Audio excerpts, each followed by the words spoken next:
Now we've got James David Jerry's on his Ferguson. This is a TEF-20. What Henry Ford described as a little grey menace. And every tractor that you'll see, or nearly every tractor you see going past will have 3-point linkage hydraulics. And this is where it all started. Ferguson hydraulic system was patented.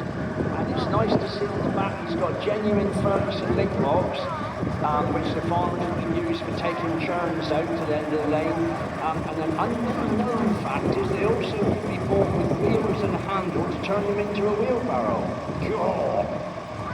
Love this tractor, just moved up alongside. We've got the 1953 Nuffield DM4, but what I love about it, it's got the diesel version. This has got the Perkins P40. So Perkins would offer you kits to make these diesel families. It's a lovely original routine of that tractor, and it was actually owned by his grandfather, and they're trying to keep it totally original. Morning Robin, here we've got Robin Brew, he's on his Ferguson, another TEF-20.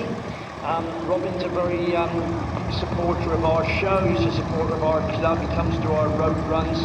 This particular tractor, 1953, started off nice in Sussex, so that's where the number plate comes from.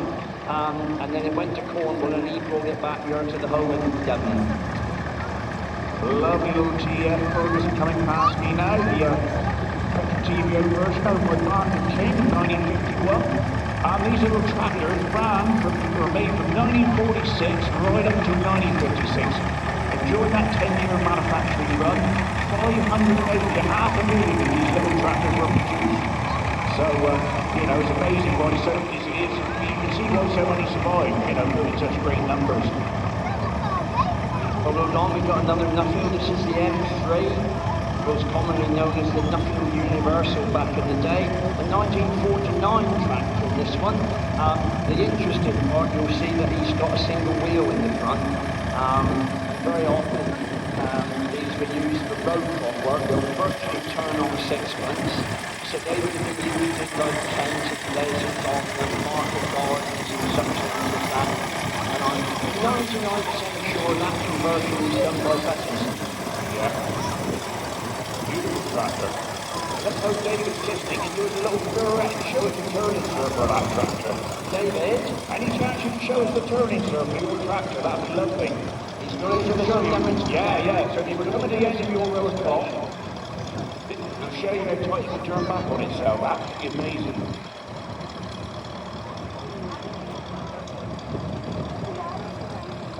Look at that, folks. So you're straight back down on the next row of clocks. No need to go down to the end of the field, do another line, you can go straight back, saving time. Fantastic. Not much good on steep ground. No, possibly not. Next up we've got Norman Thomas on his 1963 35X. This was the final range of the 35s. The extra note is slightly more power. A lot of people will tell you that it's the difference is the diff lock. There was optional extra on the 35 and the 35X. The difference is the block, the horsepower of the engine.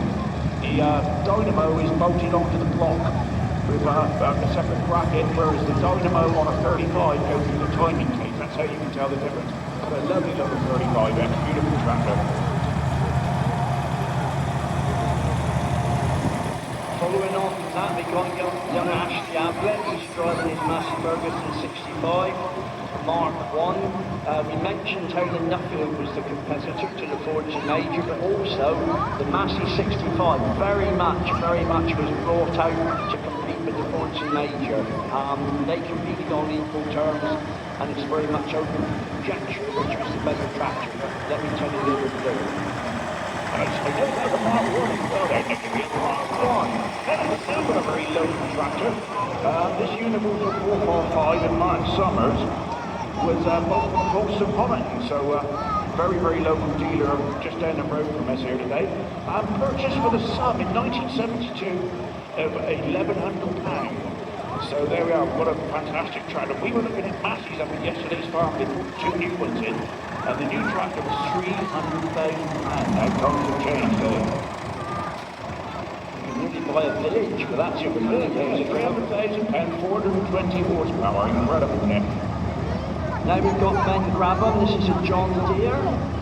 This tractor here is a 4-wheel drive version, and Ben's granddad bought this tractor brand new in 1993, I think.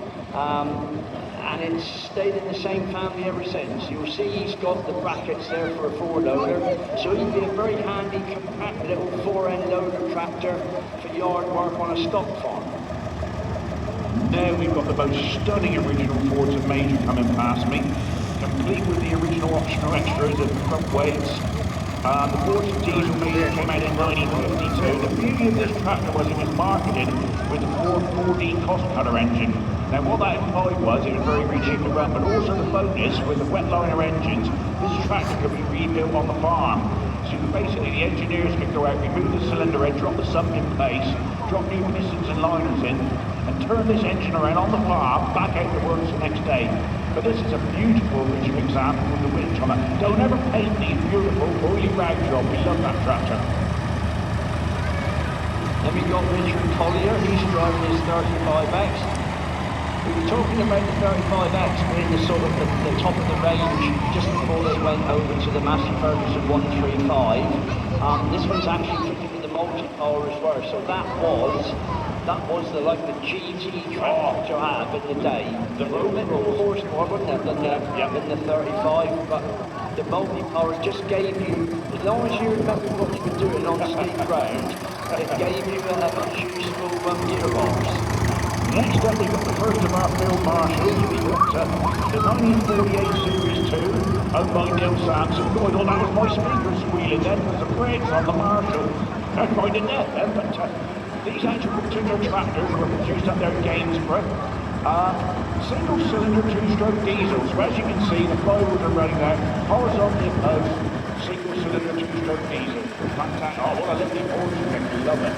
Here we are, Devon registered, orange tractor, Peter Stone. Peter Stone comes up from the South Hams. There's a 1940 tractor, worked around Ashburton, down on the south side of the moors all its life.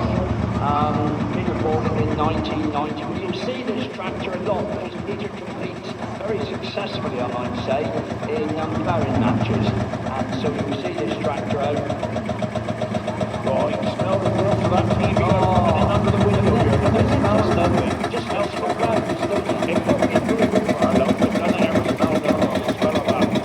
So, next one, number 320s. We've got Francis Green on his lovely original Marshall 804. As you can see, this one's four-wheel drive. 1983 vintage.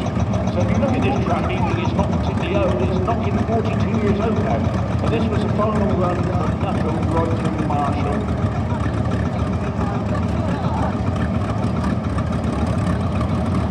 There we've got 226, this is young Andy Bibbins, he's brought his Nutfield DM4 here.